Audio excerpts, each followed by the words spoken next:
So, bagman ka, Mr. Cruz? Mr. Chair, hindi po ako bagman. So, ibig sabihin, yung casino, lalapitan ka para pasugalin ka at bibigyan ka ng fake ID. Ganun na nga po, Your Honor. So, pag pinatawag namin yung casino, kaya mong panindigan yon. Sinabi na nga ni Mr. Bryce na bagman ka, kinonfirm na nga. Patuloy ka pa nagsisinungaling. Sandali, Gusto mo Sandali, bang mailaga Sandali, ka sa kulungan? Sandali. Ako po yung nakapag-isip-isip na tumulong na lamang po sa investigasyon na to para po sa bayan.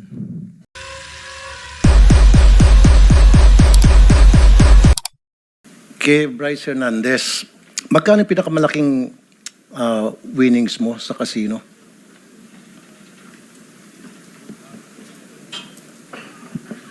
Na matatandaan mo? Your Honor, mga ano po siguro, mga 20-30 million po. Hindi ba 100 million? Hindi po, Your Honor.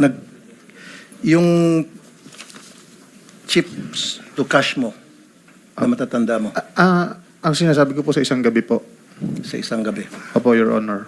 20 million, Mga ganun po, opo. Okay. 20 to 30 million po ang pinakamalaki. 20-30 million. Pag ini-encash mo yon, cheque, tama? Hindi po, Your Honor. Cash din? Cash po. Cash. Pero kasi mayroon mga time, monitored ng AMLA, papasok ka ng perang 1 million, kunyari lang, ilalabas mo 2 million. The reason why I'm asking this is merong record lumilitaw na ikaw ay nagmamoney laundering. Hindi po ako nagmamoney laundering, Your Honor. Talaga pong naglalaro po ako, nagkakasino po. Okay. Saan galing yung cash na sinusugal mo? Gaya po nung sabi ko, pag pumupunta po kami na grupo, ang may dala lang po ng pera sa amin si Boss Henry po. Doon po kami kumukuha ng perang panglaro. Saan galing yung perang dinadala sa inyo ni Boss Henry? Lagi po siyang may dalang pera na nakabag sa sasakyan niya, na nakaredy po talaga panlaro. Kung hindi po ako nagkakamali, ang isang bag niya po, naglalaman po ng mga 20 million po. 20 million kada sugal. Depende po kung mauubos yun or mananalo po. So, ilang beses sa isang linggo kayo nagsusugal? Ang usual po, mga 2-3 times a week po. 2 Your to 3 Honor. times a week. Sa 20 million sinusugal mo. So, 60 million a week ang perang pinagugulong sa casino. Yun po yung dala lang po ni Boss Henry yun. So, si Henry nagbibigay sa iyo ng pera para isugal mo lang. Actually, hindi naman po sa akin lang. Sa amin po lahat na grupo po na nagpupunta sa casino. Siya po lang may dalang pera. Doon po siya nagbibigay ng pera para panlaro po. So, ibig sabihin, pupunta kayo sa casino, lahat kayo, maghati-hati doon sa 20 million, halimbawa. Opo, kung magkano po ang kukunin doon, inililistan niya lang po. Okay, saan galing ngayon 20 million? Di mo tinanong kay Boss Henry mo kung saan galing 20 million? Hindi ko po tinanong, Your Honor. Ba't di mo tinatanong? Alam ko po maraming pera yung boss ko. Kaya Anong pangalan ni Boss Henry? Anong tunay niyang pangalan? Boss Henry Alcantara po. Alcantara. Pero alam mo na galing sa kickback yon. Yung specific po kasi na pinilalaro, alam ko pong may nakukuha po sa kickback. Pero yun po kung yung pera po na niya na sakyan, hindi ko po masabi kung doon po galing, Your Honor. Yung kasi meron kang 36 bank accounts na freeze ng AMLAC ngayon. At meron yan laman na 597 million. Your Honor, baka po mga naging transaction po, pero wala po kung ganyang kalaking pera sa bangko. Hindi, galing sa AMLAC to eh. Your Honor, wala po akong natatandaan may ganyang kalaki talaga. Sana po makita ko po yung listahan niyan So, kasi napakalaking pera po. 190 deposits totaling to 597 million. And yet, ang sweldo mo is 56,000 lamang kada buwan. So, ang tanong, paano ka nagkaroon ng ganitong kalaking pera samantalang ang sweldo mo lamang sa DPWH ay 56,000. Ito pa, ang mga nag-deposit sa accounts mo, sa mga accounts mo, misis mo, pati ex-wife mo, nagde-deposit. Mayaman ba ex-wife mo para mag-deposit sa'yo ng milyones? Your Honor, huli pong... Mother mo nagde-deposit sa'yo sa account mo. Actually po kasi ang parents Anyway, ko naman po, nakontem ka naman dati. So, Opo. siguro sabi mo, wantusawa ka na magsinungaling ngayon. hindi naman po ako nagsisinungaling. Ito, Your may Honor. record nga, oh. 190 deposits totaling to 597 million pesos. Ito yung freeze ngayon, the bank accounts mo. 36 bank accounts. Ang mga nag-deposit dito, mother mo, misis mo, ex-wife mo. Ang yaman naman yung tatlo para mag-deposit ng milyones sa account mo. Pati ex-wife mo, mayaman. Wala po akong ganyan talaga kalaking pera sa bangko, Your Honor. So, ibig sabihin, mali ang AMLAC, ikaw ang tama. Tama yung mga pinagsasabi mo. Kasi kung hindi ka lang nakakontem, pakukulong na kita ngayon mismo eh. Your Honor, Napakasinungaling mo. Your Honor, baka naman po ang sinasabi ni AMLAC is yan po yung mga naging transaction po, hindi po yan yung total na pera ko sa bangko. Labas-pasok nga na deposits ang pinag-uusapan natin. Yung naging laman ng pera mo. Sabi mo, there's no such thing as 597,000. Ito nga po yung sinasabing labas-pasok na pera which total to 597. At mga nag-deposit dito, ex-wife mo, misis mo, nanay mo. Posible po yan, Your Honor. Oh, ngayon inaamin mo na. Pasensya na po kayo kasi ang intindi ko po kanina meron po akong 590 million sa bangko Umabot sa 597 ang total amount. ng mga transaction po, Your Honor. Possible po. Ang tanong ko ngayon, sa sweldo mong 56,000 pesos kada buwan sa DPWH, saan nanggaling to? So sasabihin mo ngayon, misis mo at saka ex-wife mo. So anong trabaho ng ex-wife mo? Para mag-deposito ng malaking pera. Yung ako po kahit papaano, yung kapatid ko po kasi may nag-buy and sell, kahit paano nag-share po ako doon para po kumita. Tapos hindi naman po walang-wala yung mga magulang ko. Napagtapos naman po nila kami na maayos at may hanap buhay po sila. Nabigyan din po nila naman kami ng pera. Hindi lang naman po ako, pati po mga kapatid ko. Pinapalabas mo, bukod sa DPWH na sweldo mo, meron ka pang sideline na hanap buhay. Ano yung sideline na hanap buhay mo? Nakikishare lang po ako sa buy and sell po ng kapatid ko. Minsan po yung motor, minsan po yung sasakyan. Kung ano lang po ang kayang i-share. Your So parang Honor. racket mo. Extra income po, Your Honor. Extra income na abot sa milyon-milyon pansugal mo lamang. At saka po nanalo rin po sa casino, Your Honor. Kapag ikaw ay pupunta sa casino, meron kang gamit na fake ID, tama? Your Honor, wala po akong nahawakan na fake ID. Membership number po ang binibigay sa amin. Wala po akong... Meron kang fake ID galing sa LTO. Ay, yung pineke mo yung LTO driver's license. Your Honor, wala po akong ginawa. Wala po akong ni-request talaga para gumawa po ng fake ID Hindi ng ka LTO. nag-request sa LTO, pero ikaw nag-produce. Yun ang ginagamit mo sa casino tuwing magsusugal ka. Your Honor, nagsasabi po ako ng totoo. Di ba nung last hearing dito, may pinakita pang ang picture mo na merong fake ID? Ano bang pangalan nun? Nakita ko po yan, Marvin De Guzman po. Exactly. Gamit-gamit mo yun. Yun ay pinisinta ng casino sa amin. Marvin De Guzman. Tapos ngayon magsinungaling ka. Your Honor, Paano ka ilalagay sa WPP kung ikaw ay napakasinungaling ngayon pa lamang? Your Honor, Magsabi ka ng totoo. Your Honor, nagsasabi po ako ng totoo. Sila po ang may hawak siguro ng ID na yun. Hindi po ako. Wala po akong nahawakan na gano'n. Paano nagkaroon ng kopya ang casino ng Marvin De Guzman kung hindi mo prinsinta sa kanila? Actually, Your Honor, ang alam ko po, natatandaan ko dyan. Dahil gusto nilang maglaro kami, sila gagawa ng paraan para mabigyan kami ng membership eh. Wala po kami kinalaman dyan kung paano kami nagkaroon ng ID dyan. Sa totoo lang, Your Honor. So, ibig sabihin, yung casino, lalapitan ka para pasugaling ka at bibigyan ka ng fake ID. Ganun na nga po, Your Honor. So, pag pinatawag namin yung casino, kaya mong panindigan yon. Bakit ka lalapitan ng mga casino? Ba't ka lalapitan ng casino? Okay, mag-name ka ng casino. Anong casino pinupunta mo? Paninindigan ko po yung Anong casino. name ng casino?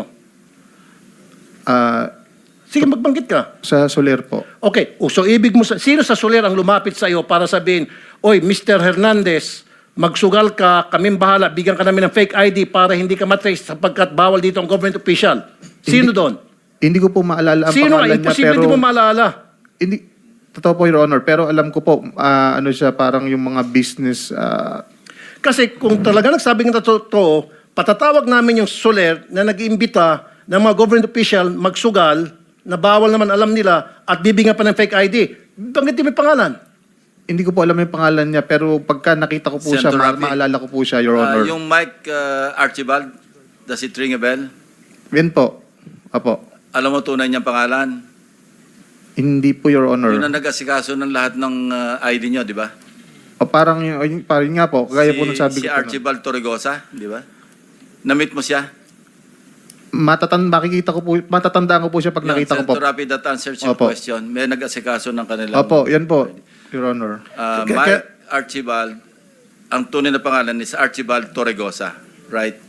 Opo, Your Honor. Thank you, Senator Rapi. Kaya nga, Mr. Chair, imbitahan natin yung Mike Archibald dahil kung totoong sinasabi niya, aba, bakit pa ipagbabawal ng ating gobyerno ang mga government official na magsugal sa mga kasino, kung meron palang mga tao sa kasino na nag-iimbita sa mga corrupt na government officials, tinuturuan na maging corrupt ang mga government officials, magsugal at sila nang bahal magbigay ng false identity. You'll be invited sa next hearing natin. Archibald Torregosa, kindly take note. Okay, bukod pa sa'yo, sino pa yung mga inimbitahan nitong Archibald ng mga government officials from the PWH para magsugal at binigyan ng fake ID? Sa pagkakaalala ko po, Your Honor, si Boss Henry Alcantara ko po, si Engineer JP Mendoza po, ako po, si Engineer RJ Domasig po, si Engineer Justin Nuevo po, si Edric San Diego po, at saka po si Engineer Paul Duya, tsaka si Engineer Lester Castro po. Okay, so marami kayo. Yun lang po ang naalala ko sa ngayon. Hindi ko po maalala kung yun na po lahat yun. So lahat kayo binigyan ng fake ID. Paano niyo nakilala ito si Archibald? Ang naalala ko po parang lumapit lang po yan sa amin. Kakilala po, mayroon po lumapit sa amin na kakilala po nung ninong ko ni Loren Cruz kasi magkakasama po kami doon. Tapos may pinakilala po siya, parang doon niya po ipinakilala yung Archibald. Kaya yun po, doon po siya nang nasabi po na hindi nga kami pwedeng maglaro. Gagawan daw po niya ng paraan nandito para po si maglaro. Loren Cruz, kung gusto niyo tanungin. Okay. Opo. Where's Loren Cruz? Oh, yun, nandun sa dulong-dulo. Halika, baba kayo rito. Loren Cruz.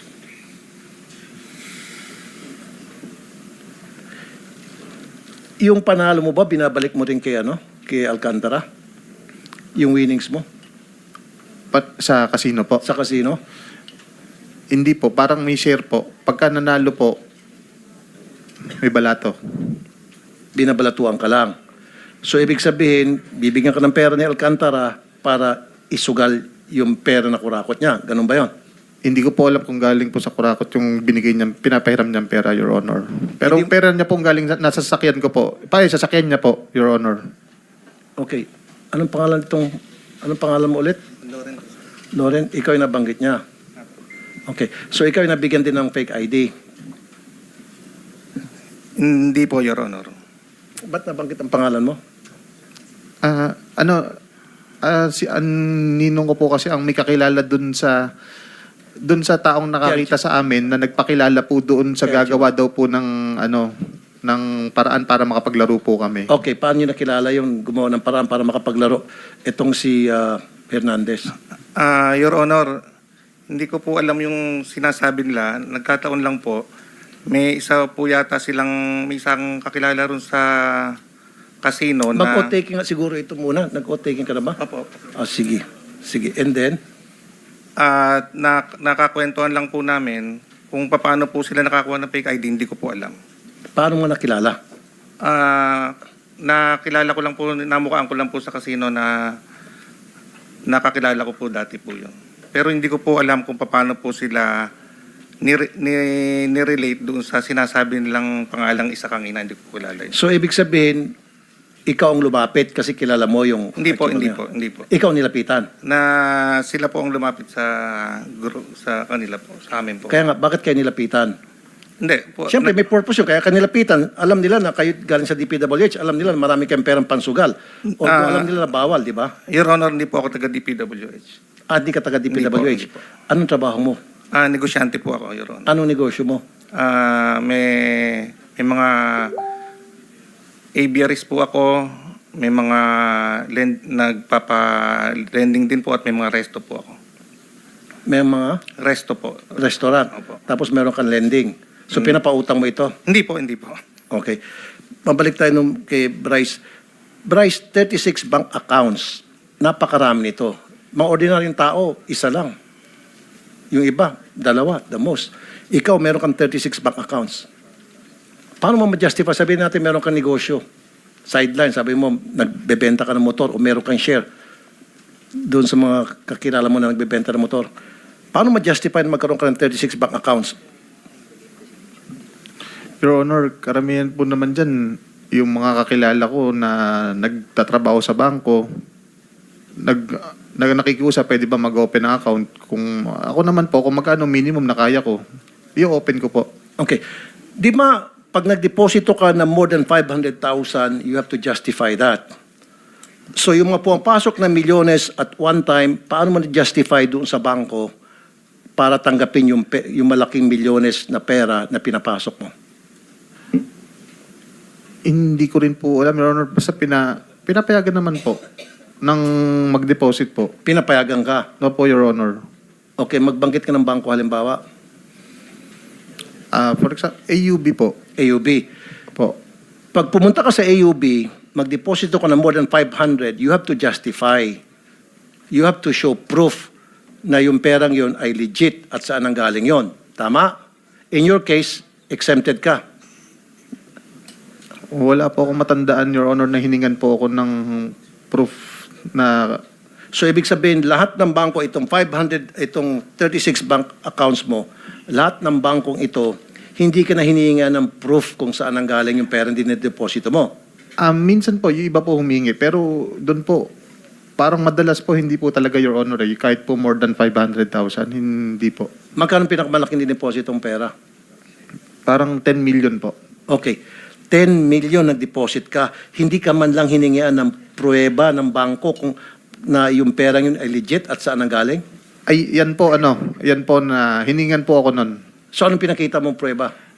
Resibo po nung pagkakagawa ng warehouse po.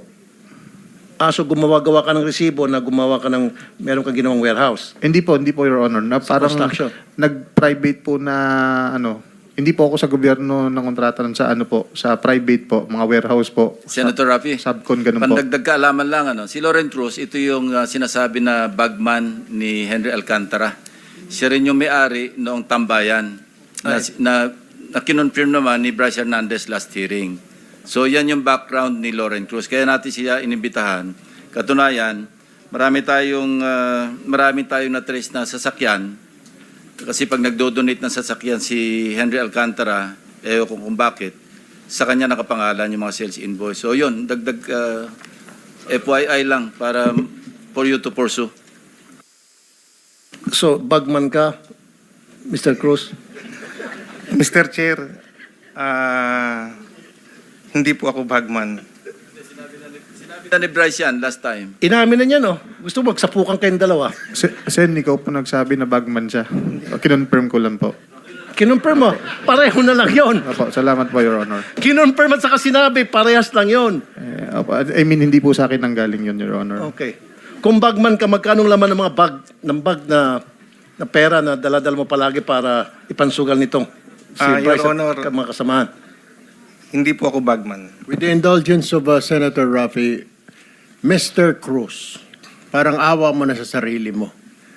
Nanumpa ka na magsasabi ng katotohanan. Sinabi na nga ni Mr. Bryce na bagman ka, kinonfirm na nga. Patuloy ka pa nagsisinungaling. Sandali, Gusto Dr. mo Arvina. bang mailaga Sandali, ka sa kulungan? Sandali, Dr. Arvina. Okay. Ganito, bigyan kita ng last chance. Last chance. Kung hindi, ipakukulong kita. Ipapakontempt kita ngayon. Last chance. Bagman ka o hindi? Your Honor, hindi po ako bagman. Negosyante po ako, Your Honor.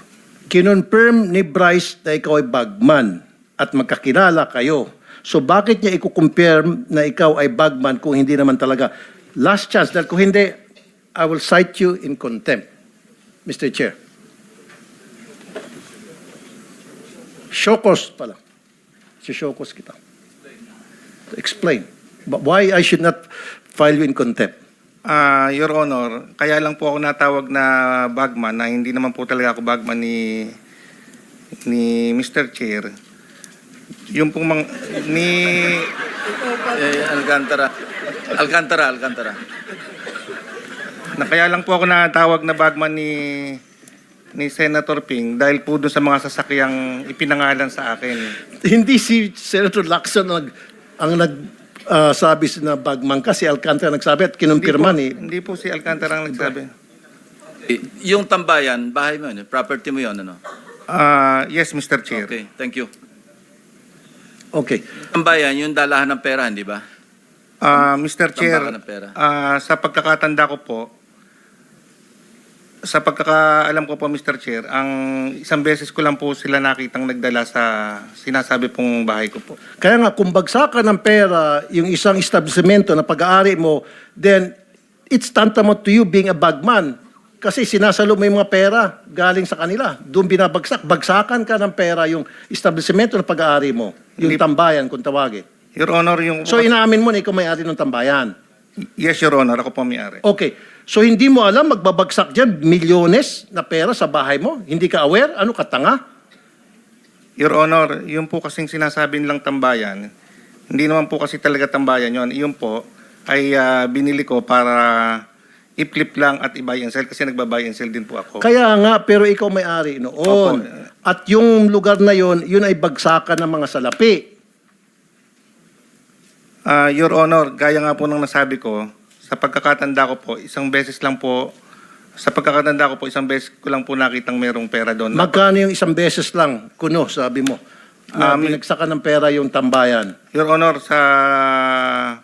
hindi ko po alam kung anong total no kasi hindi naman po ako kasali sa opisina nila. So hindi mo man lang ini-inquire na baka illegal na yun, baka pera galing sa droga yun, o baka pera na galing sa pang-hold up yun sa bangko? Your Siyempre mag-inquire ka. Magkano yung pera? Sabi mo hindi mo alam. At least man lang mag-inquire ka pag mayroong perang alam mo na pumasok doon sa establishment pag-aari mo, you should have at least inquired. And I know, meron kang advance notice. Hindi naman pwedeng basta-basta magdadala ng pera yung isang grupo dyan sa tambayan nang hindi mo aware, na hindi ka aware, na hindi tinimbri sa'yo. Your Honor, kasi po, yung sinasabi nilang tambayan, open naman po silang magpunta doon. Kahit anytime po sila magpunta doon, nakakapunta po sila. Kaya hindi ko po na minomonitor kung nagpupunta sila, kung kailan sila nagpupunta, kasi open po yun. I know, lahat naman ng restaurant open to the public. Yung tambayan pong sinasabi Oh, nila, lahat naman ng bago po. establishmento pwede mo sabihin open kasi labas-pasok sila. Pero at least man lang, alam mo kung sino-sino yung mga taong pupunta doon. Diba? Imposible hindi mo alam kung sino yung mga tumatambay doon. Yes, Your Honor. Oh, at alam mo na mayroong mga nangyayaring aktibidad na kung saan milyones na pera ang binabagsak doon. Alam mo yun, imposible hindi. Your Honor, gaya nga po nung nasabi ko, isang beses ko lang po nakitang nagdala sila doon. Kagaya nga po ng gusto kong sabihin sa inyo, pagkakita ko po kung anong yung isang instance po na yon ay pinagsabihan ko sila na wag na silang magdadala doon. Talaga So po. pinagsabihan mo. Opo. Okay. Yung mga pupunta doon sa tambayan, ito yung mga taga-DPWH. Kadalasan po, Your Honor. Kadalasan. Opo. Tapos doon sila naghati-hati ng pera na hindi mo alam. Doon sila naghati-hati. Hindi ko po alam kung pinaghatian na yon o kung para saan po yun. Hindi ko po alam, Your Honor. Hindi mo alam kung saan galing yung pera na dinadala doon. Yes, Your Honor. Basta't alam mo, mayroong milyones dyan at nandiyan yung mga taga-DPWH at sila ay maghati-hatian doon. Your Honor, isang beses ko lang po nakita yon at pinagsabihan ko din po agad sila. At hindi mo alam kung magkano. Your Honor, hindi ko po alam kung magkano. Bryce, nakapunta ka sa tambayan? Opo, Your Honor. Ilang beses na ginawang bagsakan ng pera yung tambayan sa maalala mo? Mahigit po sa isang beses, Your Honor. Hindi ko po alam kung ilan po ang beses, to be exact. Mahigit sa isang beses. Opo, Your Honor. Sinungaling ka. Your Honor, ang sabi ko po, Imposible hindi mo alam na mayroong mga perang dinadala dyan sa lugar mo at malalaking perang pinag-uusapan, hindi na mga barya-barya. But anyway, Bryce, magkano yung mga perang dinadala sa tambayan tuwing magbabagsak ng pera? Sa pag-aalala ko po, billion po. Billion? Your Honor. Opo. Kada bagsak? Opo, basta marami po siyang pera, hindi po bababa sa 100 milyon, Your Honor. Oh, okay. At any given day, any given time, magkano yung binabagsak sa tambayan, sa maalala mo? Yung picture na nakita ko po, dahil sabi ko nga po, doon ko lang po nakita yung ganong karaming pera na puno yung bilyaran. Alam ko po, mahigit po sa 1 billion yun, Your Honor. Mahigit 1 bilyon. Magkano, ilang kayo naghati-hatian doon? Hindi po para sa amin yun, Your Honor. Alam ko po, delivery po yun eh, for delivery po sa proponent. Kung tama po pagkakalala ko. At sino yung proponent? Tingin ko po, kung tama po yung pagkakaalala ko, sabi po ni Boss Henry, yun po yung kay Zaldico. Magkano yung commission mo doon? Your Honor, wala po akong commission doon kahit magkano po. Yung sa Okay. delivery na yun, Your Honor. Time's up na ako, Mr. Chair. Yes, Senator JB and then Senator Marcoleta. Thank you, And Mr. then we'll Chair. go on lunch break. We'll come back at 1:30. Thank you, Mr. Chair. I would like to continue where I left off. No? Gusto natin malaman dito yung sistema para hindi na natin, we can introduce legislation that would put safeguards and prevent occurrence of such a modus operandi. Andito na rin na siya na first time yata nga harap si J.M. Ramos, no, engineer. Nabanggit ni Engineer Alcantara na di on na dahil daw sa iyo na sa iyong pagtanggi na pumirma doon sa mga projects na supposed to be completed na sila Engineer Bryce Hernandez at Engineer JP Mendoza ang in charge. Ano po ang rason? Anong rason bakit hindi mo pinirmahan? Anong nakita mo? Your Honor, yung project po kasi na yun, yung 5 voucher po na dumating po sa table ko, katabi po yun ng mga previous projects po na hawak ko as project engineer. And alam ko po na wala pong nagsimulang ibang project doon po sa mga projects na yun. Kaya po, hindi ko po pinirmahan. Ano pa yung mga may irregularidad na ano pa yung mga hindi mo pinirmahan at hindi mo pinayagan na mga proyekto? Wala pa po kasi kung 2 buwan na naupo po as bagong section chief po. So, yun lang po 5 po na yun yung hindi ko po pinirmahan. Bago ka lang noon. Yes po, Your Honor. Kumbaga, hindi ka pa kasama siguro sa sistema, no? Dahil bago ka. So, hindi nila akalain na ikaw yung ikaw yung magiging rason kung paano mabubulgar ito. Alam mo ba yon? Dahil sa iyo, sa iyong hindi pagpirma, natuklasan na may mga ghost projects doon sa inyong distrito, district office. Yes po, Your Honor. Saan ang galing? Saan ka assign bago ka in-assign dito sa First Engineering District Office? Nag-cadet ship po muna ako sa Central Office, Your Honor, noong 2015. And then after po nun, saka po ako napasok po sa Bulacan First District Engineering Office. So ano nangyari nung hindi mo pinirmahan? Hindi ka ba nila kinausap ni Engineer Bryce Hernandez at ni JP Mendoza? Hindi po, Your Honor. So narinig mo yung testimonya kanina ng Engineer Alcantara ni DE? Yes po, Your Honor. Ano masasabi mo sa mga kaninang kanyang testimonya? Wala po kong alam doon po sa mga transactions po nila. Dahil bago ka? Yes 2 po. weeks. Yes So po. 2 weeks ka pa lang Wala Tama pa ba? wala pa pong 2 months po. nung Your- naupo ka doon kaya na-discover. Yes po, Your Honor. Thank you. Wala na si wala pa si Engineer Bryce pero Mr. Chair, tanong ko lang siguro dito naman si Engineer JP Mendoza. Isang nakakabahalang practice, buti na rin malaman ng taga DPWH ito. Yung pong natuklasan natin na meron silang 2 weeks na planning o execution, no, na dahil paglabas po ng GAA, hindi naman alam ng lahat kung ano po yung aprobado o hindi aprobado. Ano yung lulusot at hindi lulusot. So dahil naisingit lang ang ilan sa mga plano, ilan sa mga proyekto rito, no, yung mga flood control. So ibig sabihin wala ito sa wala ito sa plano.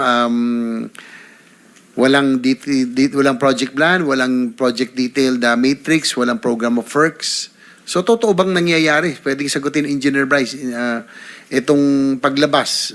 Ibig sabihin ng GAA, no? Kasi binabanggit ko, may mga ilang mga proyekto na doon lang malalaman kung lumusot o hindi lumusot. So, totoo ba na meron kayong 2 linggo lamang na pine-prepare? Halimbawa, yung mga scope of works, yung mga estimate, pati yung mga design, no? Yung mga, para maihabol, para sa maibid kagad dito. Tama po